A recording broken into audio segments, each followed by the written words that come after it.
Thanks very much, President Earl. Thanks to all of you for the welcome. On behalf of myself and my legislative colleagues and cabinet colleagues that are here, we appreciate the chance to meet with you today. And we're all really looking forward to the bear pit in a couple of days, especially the health minister and Minister Hickey and a few others. I understand that I'm following Pinball Clemens, like a whole bunch of riders before me, unfortunately, that followed him as he headed to the end zone. I understand he had a great talk this morning that I missed and is now off to Saskatoon. It does look like a great program here for this convention, including, as I understand, a session on, quote, dealing with difficult citizens. It's interesting to read a little bit about the session. It says where you will learn, as delegates, you'll learn how to handle, quote, the telephoning terror and the one-issue wonder. Kind of like, say, a provincial group that might phone a lot and ask for an infrastructure program and ask for ask for it again. Could I get the PowerPoint from that session later today? Ladies and gentlemen, last year Minister Hickey and SUMA Vice President PA Mayor Jim Scarrow and SARM President Dave Merritt, looks like we have a good turnout from SARM here again, signed a letter of understanding renewing the government's partnership with municipalities. The event didn't get a lot of coverage. Not a lot of media play at that particular signing, but it was very, very important. It was important because the province of Saskatchewan, those whom we respectively represent, those for whom we work, the people of this province, depend on the partnership that we're going to forge, that we will continue to build in the years ahead. There's a Greek proverb that goes, divide the fire and you'll soon put it out. We cannot afford to divide the fire in this province that is burning brighter than it ever has. All of us, the province and SUMA and SARM, I think we understand that. Our constituents understand that. So today, I'd like to take stock of what we've been able to accomplish together during the past 4 years and then consider what might lie ahead. Just before I do that, though, let me say thank you to the leadership of this province, many in this room, to community heroes, to the volunteers who battled far too many floods, and frankly, who battled fires over the last year. I witnessed firsthand the determination of mayors and councillors and emergency responders and volunteers and everyday heroes who work to get their communities through crises and then work quickly to get their communities back on their feet after they faced them. We were in Yellowgrass where we met with the mayor and council. I'm not sure if Mayor Wilkie or others are here, where they not only battled off the flood by building various earthworks around Yellowgrass, but they had time for a steak night right in the middle of it. I think they might have watched the Rider game, and their work was rewarded. Down the road in Weyburn, Deb Button and members of council, but I know especially Deb, I was talking to her during the crisis, was really almost there around the clock working to make sure that sewer and water infrastructure in that community was sustained through the risk of flood. She was there, I think, around the clock, including spending up to 14 hours one day with Dustin Duncan, the MLA down there and the minister. And on behalf of all of us who have to spend just one day a week with Dustin, Deb, that's a great sacrifice you made. There too were the community leaders and everyday heroes of Roche Pierce and Estevan, Oxbow, Cumberland House, Lampman, Moose Jaw, LaRange, and Radville. 500 communities affected by flooding or various issues last year. On behalf of your residents, thank you very, very much for your leadership and dedication. I think you should give yourselves a hand.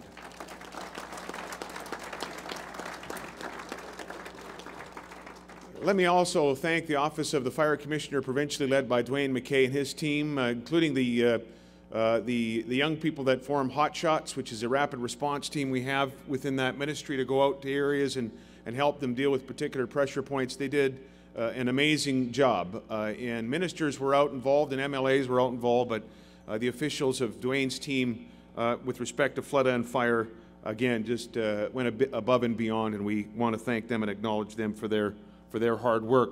As you know, we've made improvements to PDAP over the last 2 years. dating back to the flood in Maple Creek. We know there's probably a little bit more work to be done, and we look forward to hearing from you about that through the next little while and perhaps at the Bear Pit session. And then in the fall, of course, there was an election. And I want to tell you this on behalf again of those who have joined me from the legislative building. We were overwhelmed by the result of that election. We were humbled by the result of that election. You will not see from us any complacency whatsoever, now or in the months of years ahead. Our contract was renewed for another 4 years, and we know that the people of this province expect results. Our focus now is to work hard every single day to earn the results of that election, to earn the trust that was reposed in our government on the 7th of November. What can you expect during the next 4 years? Well, the best indicator of future behavior is past behavior. We want to keep Saskatchewan moving forward. The Saskatchewan advantage is real, ladies and gentlemen. You have helped create that Saskatchewan advantage right across this province. Saskatchewan's population has grown by more than 11,000 people in 6 months. Think about that. In 6 months, this province has grown by 11,000 people. 1,063,535 call it home. Two major banks, RBC and BMO, predict will lead the nation in economic growth this upcoming year. Our unemployment rate is the second lowest in the country at 4.7%, and our average weekly earnings, and this is important, are second highest in the country. It wasn't very long ago that we weren't just in the middle of the pack, we were trailing the middle of the pack in terms of average weekly earnings. Last year, Saskatchewan had the fastest rate of growth in building permits, urban housing starts, something you folks know a lot about, retail sales, and wholesale trade. I hope that we can agree today that growth is a good thing. Certainly better than the stagnation that this province faced and experienced for so many years. I will say this, hopefully with some clarity on behalf of the government of Saskatchewan. Our North Star reference point will always be a growth agenda. You will never have to wonder, what's the Saskatchewan government about? We are going to be about growth. We are going to pursue opportunities for growth right across different ministries and in partnership with groups like SUMA. The elements of our growth agenda remain unchanged and will remain unchanged. They are principally fiscal responsibility, balanced budgets, and reduced debt. They are tax and regulatory competitiveness. They include infrastructure investment, more on that in a moment. They'll include international and extra-provincial engagement. We will tell our story and work to attract investment. And finally, innovation. And you'll hear from our government, and in fact, in a couple of days from me specifically, more about what we want to pursue in terms of a very bold innovation agenda for this province to build the next economy on the strength of the current economy. I know that we will also all agree, though, that with growth comes challenge.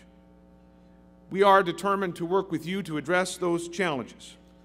One measure of that determination is the partnership we have sought to build with you, those who are on the front lines of the challenges of growth, the people in this room and those you represent.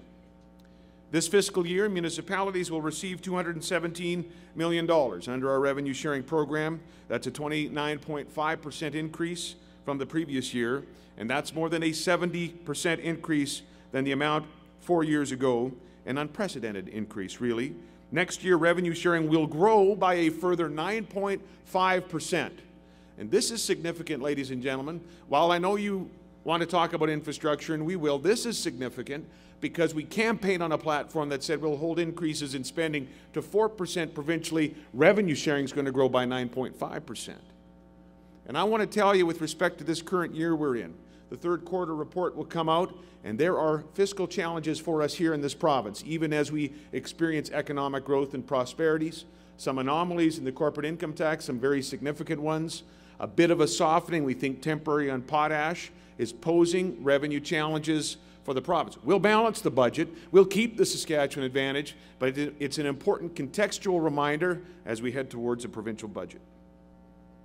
And of course, with revenue sharing, the pie will grow bigger still as the economy expands in the years ahead.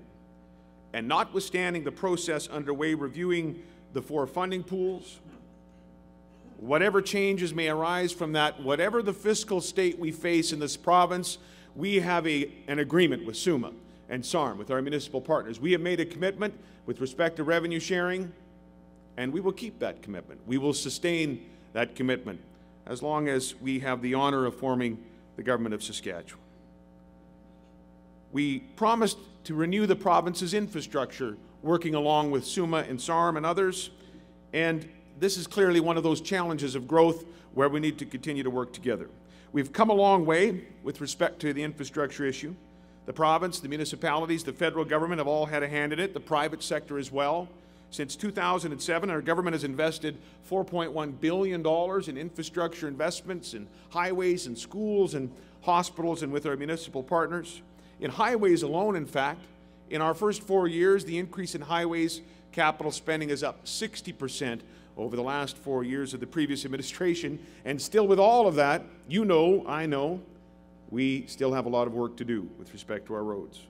Close to $300 million of those capital expenditures that we've made in those first 4 years have gone to the municipal sector through MEEP, through SIGI, through the new SIGI Rec project that we're talking about. And of course, a large amount of money has flowed together with our federal partners through 2 versions of Building Canada and the Infrastructure Stimulus Fund. The flow, though, is now just a trickle, especially with respect to those tripartite programs, as you know. And the question then is, where do we go from here? Well, wherever we go from here, I need to tell you that the context for the government will be fiscal probity. It will be fiscal responsibility. It is the most important element of our government's growth agenda. Fiscal responsibility is creating for us the heart of the Saskatchewan advantage. When we travel the world to tell Saskatchewan's story, when you travel to promote your communities, to tell Saskatchewan's story, you're telling them a very unique story today. 9 countries in the European Union have had their credit rating downgraded, including France. And not too many months ago, the United States of America lost their AAA credit rating. Saskatchewan, in that same time frame, was upgraded for the first time ever to AAA in terms of its credit rating. We were the only province in the Dominion of Canada to receive a credit rating upgrade, and that rock-solid fiscal platform has to be the foundation for this generation of growth and for a succession plan for future generations in this province. We do not subscribe to the notion that a strong economy automatically leads to a bigger government. We are right now embarked on a process to reduce the size of our government by 16% in terms of full-time equivalents, FTEs. We're in the middle of it. We're going to continue to make progress. We'll meet that goal of reducing government by 16% over 4 years.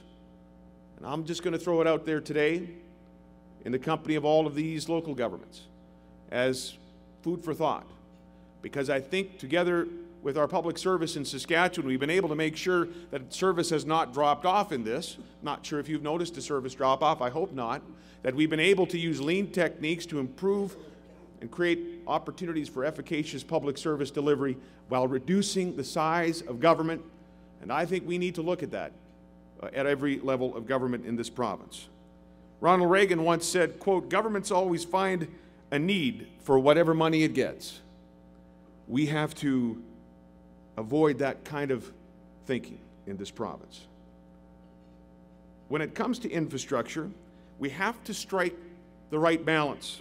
Spend too little and we jeopardize the economic momentum underway and the quality of life that we prize in this province. Spend too much and we risk our fiscal health in Saskatchewan, which is that foundation going forward for future growth.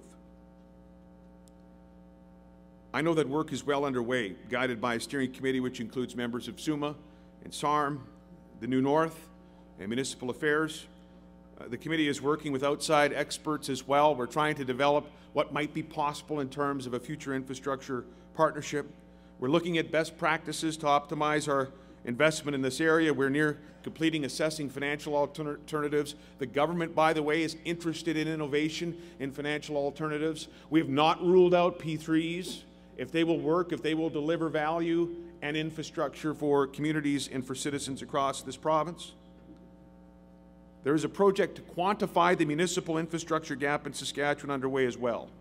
In the months ahead, the steering committee will consult with relevant government agencies, the private sector, and of course you. We hope to have this process wrapped up by the fall. We're encouraged that the federal government has at least started its own engagement process with respect to infrastructure, though they're lowering expectations. At least that's the message we've got. Minister Hickey actually will be traveling to Ottawa in the next few days to discuss potential future infrastructure support from the federal government, just as our province has been chairing the provincial territorial initiative with respect to infrastructure in this area. We know it's a challenge. We'll meet it together. Housing is another growth-related challenge and another area where collaboration is required on our parts. Since 2007, our government has built more than 1,400 affordable housing units. Another 485 are under construction. They'll be done by late summer. We've teamed up with the federal government to finance construction and pay for the renovation of existing social housing units in your communities. We've added more than 500 student housing units at the University of Saskatchewan, SIAS, Northwest Regional College in Nortep. And by the way, that's the first student housing in a generation in this province, especially in the city of Saskatoon, and we're looking at opportunities here in the city of Regina with respect to the U of R. We know that the rental market's very tight, so we've increased the provincial rental housing supplement 7 times and indexed rates to reflect conditions in local housing markets. I think that was the first ever in the country. We've limited landlord increases to twice a year and sped up the process time for subdivision applications. That's the past 4 years. In the next 5 years, our government will create more than 4,600 new housing units through the Saskatchewan Advantage Housing Plan. This includes the Head Start on a Home program that is expanding the supply of entry-level housing in Saskatchewan. Already more than $28 million has been committed in 5 communities as a result of the initiation of this program. Another important element of Head Start will be announced right here at this convention in just a few moments. It involves a commitment of up to $10 million by 8 of Saskatchewan's largest credit unions. The money will go to assist with the down payment needed to buy an entry-level home. And I want to thank and congratulate the credit unions for taking a lead role in this effort to address our housing challenge, and to thank also CMHC and Genworth Financial for their participation. In addition to Head Start on a Home, the government is investing $34 million to develop affordable housing in communities with a serious shortage and to rejuvenate government-funded housing in 100 communities. We will continue, of course, to work with NGOs like Habitat for Humanity as well. And we're happy that the market is responding. We'd like it to be even a quicker response than it is, but it is responding. Urban housing starts up 33% in the first 10 months of 2011 on a year-to-year basis. And I want to thank all of you, because municipalities have shown great innovation and leadership on the housing issue. I'll single out Saskatoon, though I know things like this are happening around the province. And I don't do this to embarrass Mayor Atch. Although if you see what he wears golfing, you'll know that he's not easily embarrassed. Since 2008, Saskatoon has invested more than $14 million in affordable housing and broken new ground with its mortgage flexibility support program. And the city has put in place policies to make building affordable housing easier, as other communities have done, things like new zoning districts, a more efficient building permit system, and a land pre-designation and cost reduction program. Some things we can do, each of us, don't necessarily cost a lot of money and can achieve great results. We know there's more work to be done in the housing file. I think it was pretty clear from the first session of this legislature after the election that we will remain open to ideas from you as to how to deal best with the issue, with the challenge of growth related directly to housing. Yes, ladies and gentlemen, we know there are challenges attendant to historic economic growth. We are determined to learn from the experience of other fast-growing jurisdictions. We ask, though, for your partnership in this and for your understanding as we head further into the uncharted territory of this new Saskatchewan.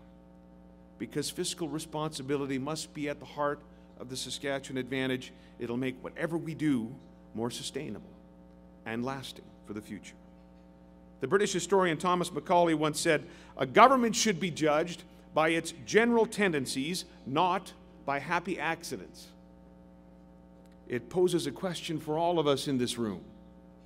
Poses a question for us in government. What have been our general tendencies? How would they be described? I hope that they would be described this way, that we have a tendency to balance the budget, that we have a tendency to welcome investment in this province, that we have a tendency to tell a Saskatchewan story wherever we are and in ways it's never been told, that we have a tendency to look after those most vulnerable among us, that we have a tendency to innovate and consider the future, invest in the future. I hope they would say of us, we have a tendency to keep our promises, to put action behind our words. When you keep promises, you build trust. Trust is the foundation of an effective partnership, and that's what we have today with SUMA. I mentioned that this is a special time in Saskatchewan's history. I believe it with all my heart, and I don't think we need to or want to squander it. Our happy accident, the almost boundless natural resources with which we're blessed, is propelling our economy forward, but the Saskatchewan advantage goes beyond those natural resources, that resource wealth. Our advantage is you and those you represent. Our advantage is a change in the very psychology of this province of ours, and in the alteration of the perception of this province from within and without Saskatchewan. And that is what must continue, whatever we do. For this continued growth, we are all called to economic and fiscal vigilance by those who are yet to be born, that will call this place home, for those who will come to this province of ours and you from other provincial jurisdictions and from distant shores. Because even today, there are voices whispering for the good old days, when we did not have these challenges of growth. They must not prevail. For those days are the days of suitcases and tanks of gas given as graduation presents. Those are the days of grandparents heading somewhere far away to visit their grandkids every long weekend. We must meet the challenges of growth, including infrastructure demands you have, so that we will never go back. Saskatchewan writer Gail Bowen noted that one question often comes up in interviews in this province, used to come up in interviews in this province, quote, "If you're so good, why are you still in Saskatchewan?" End quote. You know, Mr. President, I don't think that question comes up in interviews anymore. Not because of what the government has done, but because of what the women and men in this room have done and all those you represent. Because now this province is the place to be. It is a place to invest. It is a place to create. It is a place to innovate. It is a place to partner and to build. And I think the day is here now when the question is rather, if you're so good, why haven't you moved to Saskatchewan yet? May God bless our province.